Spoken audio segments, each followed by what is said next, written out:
Hello again, I'm Amanda and welcome to the channel. Now today I want to talk about some of the perennial vegetables I'm growing here in my small garden and why I think it's a really fantastic idea to grow perennial vegetables alongside your annual veggies. Now there's so many benefits to growing perennials that I'm going to talk about, and I do recommend you stick around to the final benefit because it might surprise you.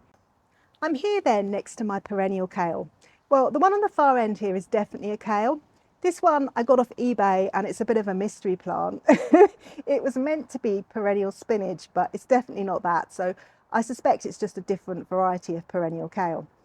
What I want to say is, you might wonder, well, why would I grow perennial kale when kale typically withstands the winter anyway?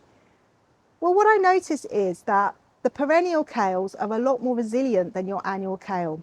And if you've ever tried growing annual kale, you'll find that they are very susceptible to a lot of pests, particularly the cabbage white butterfly. Their caterpillars will absolutely demolish these plants. But you know, the perennials are a lot more resilient, and that's because they do have that deeper root system. It also helps as well in terms of difficult weather conditions. So say you're away for a few days, you can't water, and it's a really hot summer's day. These perennial kales are much more likely to survive than your typical annual kale. So they definitely are a lot lower maintenance. So perennial brassicas typically live for about 2 to 3 years. So not that long really, but they are incredibly easy to propagate. You just need to remove some of the side shoots and pop them in a pot. So if I can show you here, this side shoot here, that would be perfect to put in a pot and just remove some of the outer leaves, and it should take root. So in this pot I have got a few of the perennial kale growing, as you can see, and I only took them 2-3 weeks ago and they already seem to be growing quite strongly. I've also got some of the salad burnet here, which is a perennial salad plant that I'm propagating, and I'm going to show you that next. So here then is my fabulous salad burnet plant. I love it so much. I think it's a really attractive plant, and what I absolutely love the most about this is that, you know, when all my other annual salad plants have died, like the lettuce and things like that, this just keeps on going. So I've always got something to pick in my garden. And you know something, I do also think it's a really fantastic boost to the spirits to have food that you can eat in your garden throughout the year. And you know, I look out on my garden every morning. I've got a very small garden, so I see all of it. And if I'm feeling a bit down in the winter, I do think it's very uplifting to be able to see these beautiful plants growing. You know, the kale that I showed you is really structural and just beautiful actually. And for me personally, I do find it a tremendous boost. Now, the final benefit that I wanted to cover was soil health. Yeah, I know it sounds terribly nerdy, but stick with it because soil health is so important to the health of your plants. I mean, if you think of an Olympic athlete, they're not eating McDonald's every day, right? And the same is true for your plants.